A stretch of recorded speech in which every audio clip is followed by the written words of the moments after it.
Hello students.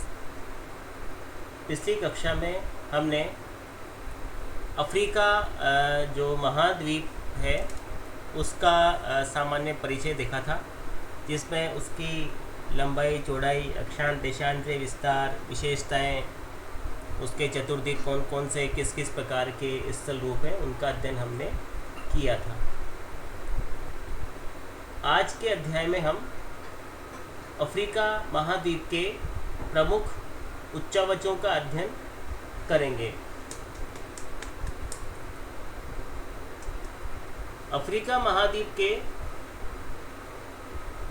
प्रमुख जो उच्चावच हैं उनमें यदि देखा जाए तो मुख्य रूप से तो पठारी भाग अफ्रीका में ज़्यादा पाया जाता है, लेकिन कुछ पर्वतीय भाग भी हैं, कुछ नदी बेसिन है और मरुस्थलीय प्रदेश भी यहाँ पर विद्यमान है।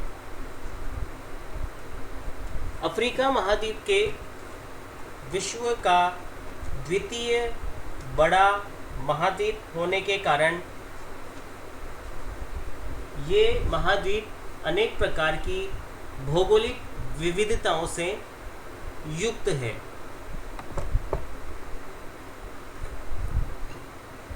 अनेक प्रकार की भौगोलिक विविधताओं से युक्त होने के कारण अफ्रीका महाद्वीप में विविध प्रकार के जो उच्चावच हैं, जो भौतिक विशेषताएं हैं, वो पाई जाती है।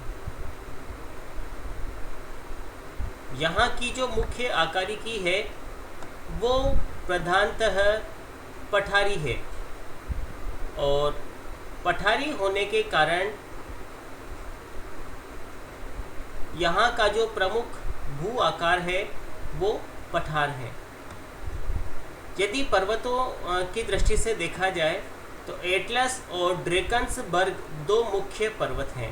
यहाँ पर दो मुख्य पर्वत हैं, एटलस और ड्रेकन्सबर्ग। पठारों के जो किनारे हैं वो कगार नुमा हैं, क्योंकि अफ्रीका महाद्वीप के दोनों ओर जलीय भाग है, महाद्वीपों का विस्तार है, और महाद्वीपों का विस्तार होने के कारण इनके जो किनारे हैं वो कैसे हैं, कगार नुमा है, खड़े ढाल वाले हैं, सीधे ढाल वाले हैं।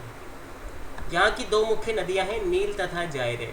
जब हम यहाँ के अपोहा तंत्र का अध्ययन करेंगे तो इन दोनों नदियों के बारे में भी अध्ययन करेंगे, नील और जायरे के बारे में भी हम अध्ययन करेंगे। यदि अफ्रीका के धरातलीय भाग को विश्लेषित किया जाए, उस पर दृष्टि डाली जाए, तो ये 5 मुख्य भागों में बटा हुआ है। कौन कौन से देखते हैं। पहला है नवीन मोड़दार पर्वतों का प्रदेश, दूसरा उच्च पठारी एवं प्राचीन पर्वतीय प्रदेश, तीसरा है नदी बेसिन, चौथा है सहारा मरुस्थल, और पांचवा है तटवर्ती मैदान। यहाँ पर मिसप्रिंट हो रहा है, ये जो क्षेत्र है ये तटवर्ती मैदान है। तटवर्ती मैदान यानी इसके जो तटवर्ती क्षेत्र हैं, अफ्रीका का जो उत्तरी भाग है वो भूमध्य सागर तट पर स्थित है। इसका जो पश्चिमी भाग है वो अटलांटिक महासागर के तटीय भाग पर स्थित है, और इसका जो पूर्वी तट है वो हिंद महासागर के तटवर्ती भाग के नाम से जाना जाता है। तो इसका जो पांचवा जो प्रदेश है वो तटवर्ती प्रदेश है। तो इस प्रकार से हम देखते हैं कि दक्षिण अफ्रीका में 5 मुख्य भू आकार हैं, भू आकृतिक भाग हैं, जिनमें पहला है नवीन मोड़दार पर्वतों का प्रदेश, दूसरा उच्च पठारी एवं प्राचीन पर्वतीय प्रदेश, नदी बेसिन, सहारा मरुस्थल और तटवर्ती प्रदेश। तो मध्य वाले भाग में पठारी और प्राचीन पर्वतीय प्रदेश आता है। उत्तर में जो मुख्य पर्वत श्रृंखला है एटलस वो पाई जाती है, और इसी के साथ साथ यहाँ पर हम देखते हैं कि नदी बेसिन है, जो मुख्य नदियाँ हैं नील और जायरे, उनसे जो बना हुआ नदी बेसिन है, और उत्तर की तरफ सहारा मरुस्थल, और दोनों तटों पर तटवर्ती प्रदेश यहाँ पर स्थित है। अब हम आते हैं पहला जो हमारा पॉइंट है जिसे हम डिटेल से पढ़ेंगे, अब नवीन मोड़दार पर्वतों का प्रदेश। यहाँ पर हम देखते हैं कि पर्वत जो है यहाँ पर नवीन मोड़दार पर्वत पाए जाते हैं। मोड़दार पर्वतों से तात्पर्य है वलित पर्वत, ऐसे पर्वत जिनमें मोड़ पाए जाते हैं। ये पर्वत संपीड़न की क्रिया के फलस्वरूप निर्मित होते हैं, जिनमें लहरदार मोड़ पड़ जाते हैं, अतः इन्हें नवीन मोड़दार पर्वतों के नाम से जाना जाता है। यह जो संपूर्ण प्रदेश है यह अफ्रीका के उत्तर में पूर्व से पश्चिम की ओर फैला हुआ है। यहाँ पर हम देख रहे हैं, देखिए अफ्रीका का जो उत्तरी भाग है, ये अफ्रीका का उत्तरी भाग है, उत्तरी भाग में पूर्व से पश्चिम की ओर ये सारा का सारा जो पर्वतीय भाग है ये फैला हुआ है। यानी जो भूमध्य सागर का जो तटवर्ती क्षेत्र उसके आसपास उत्तरी भाग में ये फैला हुआ है। ये जो पर्वतीय प्रदेश है इसे एटलस के नाम से जाना जाता है। मुख्य जो पर्वत है इस क्षेत्र में वो एटलस है। ये नवीन मोड़दार पर्वत है। नवीन मोड़दार पर्वतों का मतलब है इनका निर्माण अधिक प्राचीन नहीं है, नवीन जो भूगर्भीय घटनाएं हैं उन्हीं के कारण का निर्माण हुआ है। 3 देशों में फैला हुआ है ये, मोरक्को, अल्जीरिया और ट्यूनीशिया। जो उत्तरी पर्वतीय प्रदेश है ये कौन कौन से देशों में है? मोरक्को, अफ्रीका के मोरक्को में, अल्जीरिया में और ट्यूनीशिया में। 3 देशों में इसका विस्तार देखने को मिलता है। तो जो नवीन मोड़दार पर्वतीय प्रदेश है ये 3 देशों में फैला हुआ है, मोरक्को, अल्जीरिया और ट्यूनीशिया 3 देशों में फैला हुआ है। ये जो पर्वत है इन्हें पश्चिमी टापू के नाम से भी जाना जाता है। इनका एक अन्य नाम भी है पश्चिमी टापू, इन्हें पश्चिमी टापू भी कहा जाता है। इनकी औसत जो ऊंचाई 1800 मीटर है, 1800 इनकी औसत ऊंचाई है।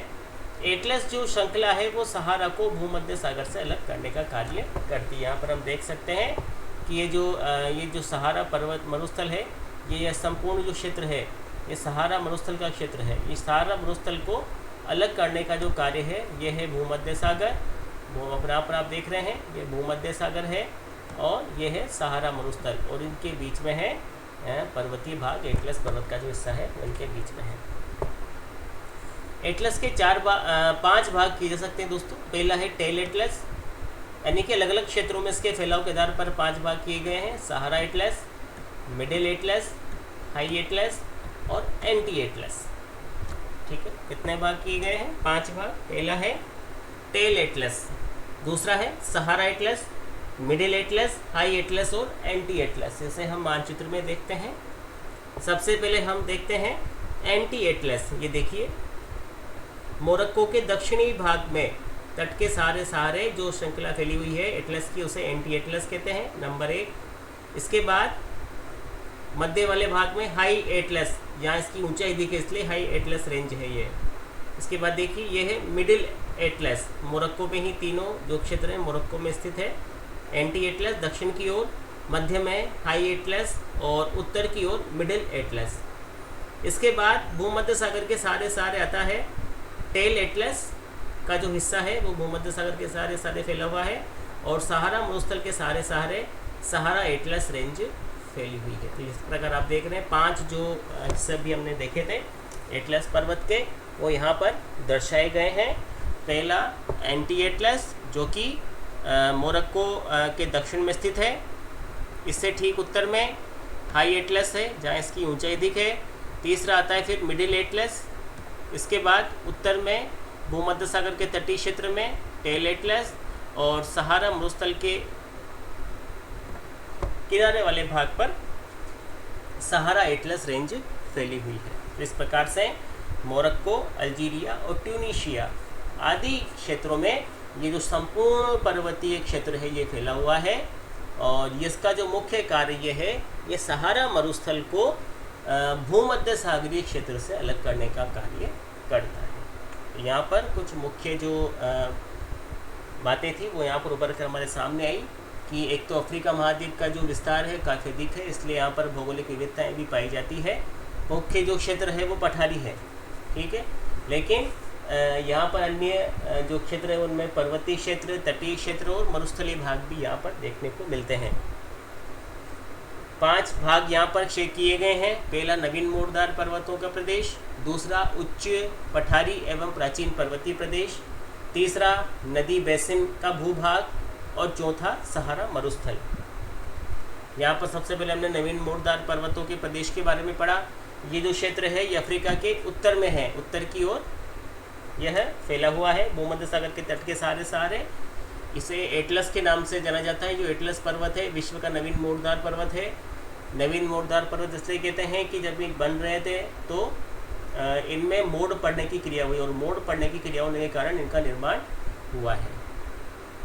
और ये 3 राज्यों में फैले हुए हैं, मोरक्को, अल्जीरिया और ट्यूनीशिया 3 राज्यों में फैले हुए हैं और इन्हें पश्चिमी टापू के नाम से भी जानते हैं। इनकी औसत ऊंचाई लगभग 1800 मीटर है और एटलस का जो मुख्य जो विशेषता है ये सहारा को भूमध्य सागर से अलग करता है। सहारा जो मरुस्थल है ये आप देख रहे हैं यहाँ पर, सहारा मरुस्थल को भूमध्य सागर से अलग करने का कार्य ये करते हैं। ये सहारा मरुस्थल है और ये है आपका भूमध्य सागर, ये तो है भूमध्य सागर और ये है सहारा मरुस्थल, इनको अलग करने का कार्य करते हैं। एटलस के 4 भाग किए गए हैं, Tell Atlas, Sahara Atlas, middle Atlas, high Atlas और एंटी एटलस। इनको हम मानचित्र में देख लेते हैं। सबसे पहले हम देखते हैं, ये देखिए दोस्तों, यह एंटी एटलस जो कि मोरक्को के दक्षिण में स्थित है। इसके उत्तर में हाई एटलस रेंज है, यहाँ ऊंचाई इसकी अधिक है। इसके बाद मिडिल एटलस रेंज आती है। मिडिल एटलस रेंज के पूर्व में टेल एटलस है और टेल एटलस के दक्षिण की ओर सहारा एटलस मरुस्थलीय भाग स्थित। सहारा मरुस्थल के किनारे वाले भागों में सहारा एटलस रेंज है और भूमध्य सागर के तटवर्ती भाग में टेल एटलस रेंज स्थित है। जबकि अटलांटिक महासागर के तट, उत्तरी अटलांटिक महासागर, उत्तरी जो भाग है अफ्रीका का, उत्तरी पश्चिमी जो भाग है ठीक, वो अटलांटिक महासागर के तट के सारे हैं और यहाँ पर मिडिल एटलस, हाई एटलस और एंटी एटलस रेंज यहाँ पर स्थित है। तो इस प्रकार यहाँ हमने देखा कि अफ्रीका को 4 दृष्टि से पठारी भाग, पर्वतीय भाग, मरुस्थलीय भाग, नदी बेसिन में बांटा गया है और एटलस पर्वतीय क्षेत्र जो था, उत्तरी पर्वतीय प्रदेश एटलस वाला, उसका हमने आज अध्ययन किया है। यहाँ पर जो आपको मैटर दिया गया उसे आप अपने रजिस्टर में नोट डाउन कर लें तथा इसका जो प्रश्न ये है कि अफ्रीका को भौतिक प्रदेशों में बांटिए और इसके उत्तरी पर्वतीय या एटलस जो नवीन मोड़दार पर्वतों का प्रदेश है उसका विस्तृत वर्णन कीजिए। ये आपको अपने नोटबुक में करना है। आज हम इतना ही पढ़ेंगे। धन्यवाद।